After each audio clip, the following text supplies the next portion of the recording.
wish Stoke had been promoted to the Premier League this season so that the single biggest question in world football would have been finally answered. Can Messi do it on a cold, rainy night in Stoke? But we won't be able to see that, I guess.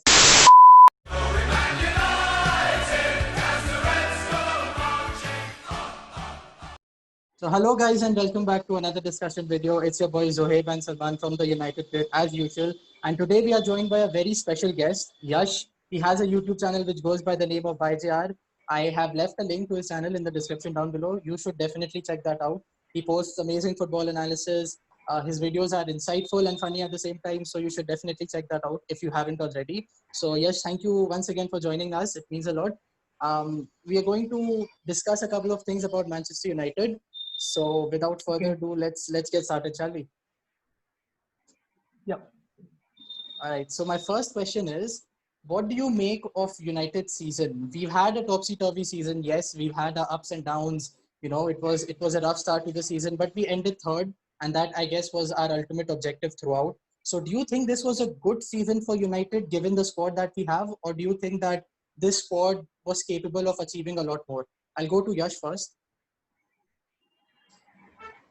No, definitely it was a good season, definitely. Because after removing Lukaku, after removing the likes of Smalling and all these players, and going in a transition and applying this new transfer policy of signing young talents like the Daniel James, Van Bissaka, and everything like that, a transition period, obviously. And then, obviously, you work on Martial and Rashford. Martial, you change his position. So, obviously, a transition period. And a topsy-turvy period, as you said. But then, obviously, you can say like the mentality at Old Trafford against big teams obviously got them a lot of points. And then obviously signing Bruno Fernandes, they got what they deserve after lockdown. They were consistent. Ole Gunnar Solskjaer's lineup was consistent. His substitution pattern was consistent. Like he followed plan A and that worked. So obviously they deserved it. But also it's a difficult question because the season as a whole was very difficult for every other team, like Chelsea, like even the coronavirus pandemic helped them a lot to recover players like Rashford and Pogba, and they helped a lot. And then Greenwood's, it was a transition period obviously, and it worked really well. It was a, you can make a case key they got maybe a bit more than they deserved. Just in the end, like it was a race. They sprinted and they just got over the line. That's what happened, in my opinion. Yeah, I agree with you Hmm. when you said that we got a bit more than we deserved because everyone has been debating about it. United getting what 16, 17 penalties this season. Now you might say that it's because of our attack, but Hmm. at the same time, you see there's a little bit of luck involved in this. So what do you think about this, Salman? Yeah, I completely Yeah. agree with both of you. Like what Yash said, that we obviously overachieved, but we could have done so much more. Like, why was we signed Bruno Fernandes, jo sign kiya? This was out of necessity because we lost to Burnley 2-0 at home, and then we decided like, no, we have to make some changes. So I know the pandemic helped us a little bit into getting our players back in form and returning from injury. But I think we could have done so much more. We could have finished third very easily. Like in the last, it was such a massive brawl in the end that everyone was fighting for the spot, but we could have done it so much easily if we had signed Bruno Fernandes at the start of January, for example, and sort of those things like that. So I definitely agree with you guys. I definitely overshoot, but we could have done so much better, and like we could have transitioned into the third spot very easily. Yeah, so talking about signing Bruno Fernandes in the summer itself, we'll talk about some transfers now.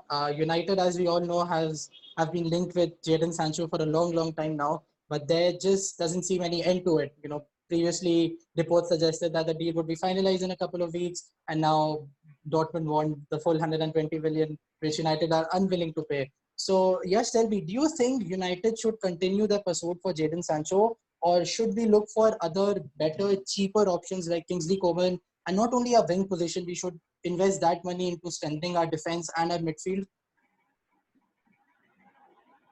Definitely, definitely. You should not go mad about only one player. I mean, definitely Sancho would improve United. Definitely, they need a right winger. You can make a case of Greenwood, obviously, but I do think generally they need more impactful depth. They've got depth like Tuan Zibi, Fosuman size back, everything like that. But they need impactful, especially again, just like I said about the substitution pattern. Ole Gunnar Solskjaer made most of his substitutions after 7th minute in the entirety of the season, especially after coronavirus pandemic. and his late goal scoring, like the goals scored at after 80 minutes, are just very less, which completely signifies that substitutions have not been like, even if they've been made, they've not been impactful. There's definitely like David Brooks अभी linked है काफी, and these cheaper options. And again, like we talked about how they changed their transfer policy, right? And even Jadon Sancho lies under that spectrum. He's also young and he's definitely going to improve United. I don't think so. They should leave the prospect of signing him, but not going completely ham over him, and also looking at players like, again, they're looking at some Monaco young players. Everybody's looking at them, and all these young players. And obviously, when it comes to now, they've got the situation with Dean Henderson and everything like that. It's a completely different aspect, obviously. So yeah, definitely not going all in for Jadon Sancho. But in terms of right wing, I mean, they're not much viable options. Like Douglas Costa, injury prone. Sorry, Coman, I don't know whether he'll leave or not. So it's difficult to pull. Like in this market, it's very difficult, obviously, in this pandemic. But I think, again, I think this summer window, I think having young players would benefit them much more, like David Brooks and something like that. Yeah. Yeah, I agree with you when you said that we shouldn't, stop going after Sancho. But that's the thing, right? We're Manchester United. We are one of the biggest clubs in England, right? We are a really big club, but we don't know how to deal with transfers. That's been our thing for the last 5-6 years. We don't know how to go about with big signings. And there's another factor to it. Like if we sign Jadon Sancho, then the development of Mason Greenwood at that same position would be hampered. I guess, if because Sancho will obviously start at right wing ahead of Greenwood. If we have to choose between Sancho and Greenwood, then obviously Sancho is the better option. So, if we sign Sancho, then Greenwood would have to adjust in some other position in order to make up for it. So there are a lot of factors to take into consideration. Salman, what do you feel about this? See, here's where I disagree with you a little bit because we're gonna play 50 plus game next season, all things considered. So I don't think either Sancho or Greenwood will play all 50 games. We need that sort of depth. Like you look at Man City, they play Mahrez, they keep him on the bench, they bring on Bernardo Silva, they have so many options, they keep Foden on the bench. So this is what you need to compete at the top level in all competitions. You can't just rely on Mason Greenwood playing all the games from the right wing because you have to mix and match and you have to divide and see which game suits which player better. So that's a major key in signing these players. You need that sort of depth, and you can't just rely on signing Sancho and being like, "Okay, अब तो सबको sign कर लिया है, or we don't need anyone else." You can't say that. You have to sign that. You have to see Jack Grealish or Donny Van de Beek, players like that. You have to have that depth in the squad to compete. Because you can see Chelsea, we practically finished on the same points. They were behind us, but I don't think Chelsea are going for the top four. They are like going for the title itself. And the way they are signing players, bro, like they have already signed 6 players. Itna to FIFA maybe I don't think I can sign so many players in FIFA in one transfer window. So I don't know. You have to sign some players. This just goes on to show the difference between the mentality of the two club owners. Roman Abramovich actually cares for the club. He has an ambition, whereas our Ed Woodward has no clue how to go about with transfers. So the hottest topic in world football right now is Lionel Messi, of course, and which club he will move to next. So City are leading the line for the signing of Lionel Messi. Meanwhile, Liverpool are heavily linked with Thiago, of course, and we might see Thiago join Liverpool next season. So Wayne Rooney, my idol, you can see his poster right there. He recently said that if Liverpool signed Thiago, it would be a better signing than Messi at City. Yash, do you agree with this statement? Um, I mean, I agree. I understand what Rooney is trying to say. Obviously, it's about the impact. It's not about the status of the player. Obviously, when you compare the status, there's no comparison to Lionel Messi. But in terms of do Liverpool really need Thiago? I don't exactly think so. But obviously, you need to like update each and every year. Otherwise, you'll fall. It's like walking. When you walk, that means you're standing still in Premier League, and then you need to continue walking. But I think there's no comparison. If Messi joins City, that's the biggest transfer in the history of football, in my opinion. I've not seen anything bigger than that. He's he's he is Barcelona. He's the greatest football player in the world, in my opinion. And if he joins Man City, not only they're favorites, obviously, and they've signed Ferran Torres, Nathan Ake, they've improved their defense. Yeah. But I think it really doesn't make any sense. Rooney is definitely out of his mind. I'm sorry, he's your idol, but still, yeah. No, it's all Definitely, right. if It's I all would right. Thiago, nah. Messi, definitely. Of course, I agree with you as well because no matter how good a signing Thiago for Liverpool would be, the impact which Messi will have at City, you know, even if he's 33 years old, is nothing as compared to what Thiago would be able. So Salman, what's your opinion on this? See, you know how big of a Messi fan I am. You don't need to ask me twice about what an impact Messi will have. And just thinking about De Bruyne and Messi is gonna send shivers down the spine of many of the players. So I don't think Thiago will have as much of an impact as Messi will. And Messi will also have a point to prove all the haters and the doubters wrong that I can perform in a different league. So I have, and he'll also be hungry for some more silverware. So I definitely think Messi is gonna tear up the Premier League, and he's especially gonna suit the style of play under Pep Guardiola. So yeah, definitely, I agree with Yash. I wish Stoke had been promoted. Yeah, go on, Yash. So United fans, Salman. Yeah, I am. So why do you like Messi more, not Ronaldo? How? That's See, strange. it's simple for me because I started supporting United after Ronaldo went to Real Madrid. So it's kind of I don't have that association with Ronaldo as I did with Messi. And seeing Barcelona knock us out of the Champions League twice, Mhm. that was enough for me to admire his ability and the talent he has. Okay. So that was it for me. So I Well, you so never we'll know. have to He might wait for join. it. Well, you never know. He might join Stoke, and just to prove you wrong, he can join Stoke to prove that he can do it on a cold United Stoke. So I'm pretty sure he won't do it just to prove me wrong, but well, it's all right. So it's moving on. 2020. Anything can happen. To be honest. Yeah, right. Yeah, so moving on, things aren't looking particularly great for United right now. Our rivals are, going in for big transfers. Chelsea, of course, have made three signings in three days and five signings in totals, five big signings. City are after Messi, Liverpool are after Thiago. Meanwhile, our club captain is busy trying to prove himself innocent in Greece. So that just shows how bad a situation we are in Yeah, right now. So keeping these things in mind, and what, definitely. yes, tell me, do you think that Solskjaer is the right man to bring glory days back to Manchester United? Now, you might put in the argument that Liverpool had to, go through the same phase. Then Jurgen Klopp joined them. They had to wait for 5 seasons in order, to win the Premier League. So we as United fans have to be patient as well.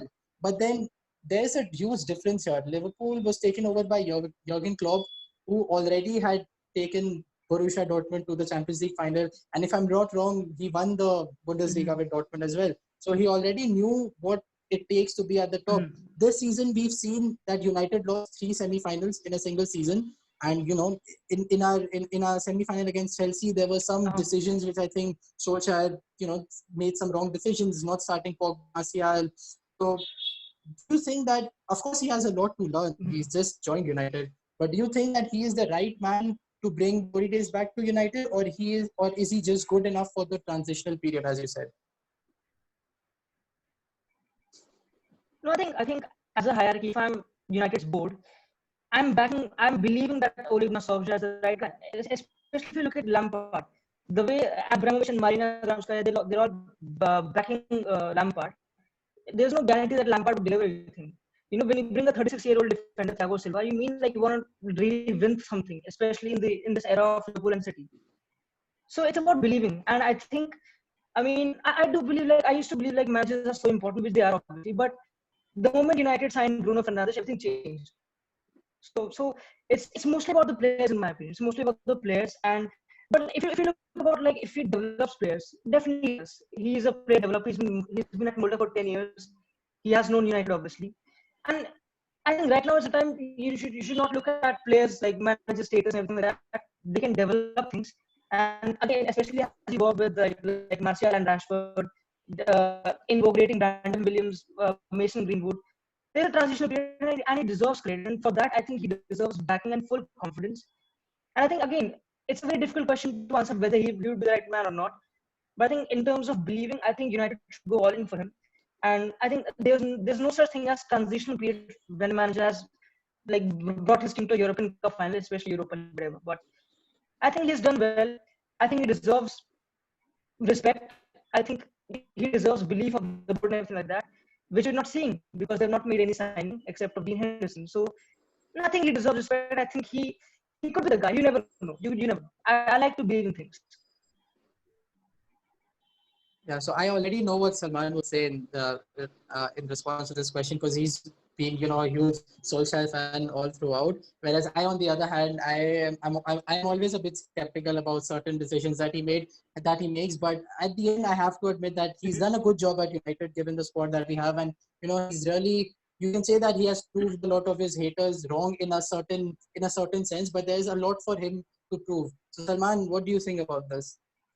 Yeah, as you rightly said that you know how big of a fan I am, and the way he has handled it, you can only judge him after you have backed him this summer, provided him the players he needs to sign, and then you can judge him if it doesn't work out. Then you can say, yeah, we backed you and it didn't work out. You can't just not back him and you just give the players to the next manager that comes in, and then you're like that.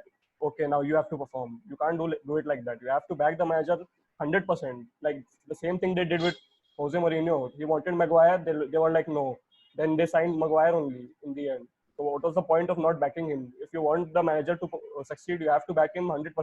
Even though you might not agree with some of those decisions, you have to back the manager because he's the one in charge and he's the one that will be put under scrutiny in the end. So definitely, and the way Solskjaer has handled the youngsters and just blended them into this team slowly and steadily in the first team.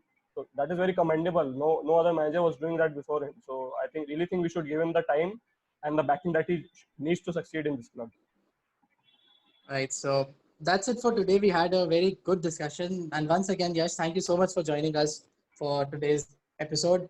I hope we can collab in the future as well. But it was a pleasure to have you.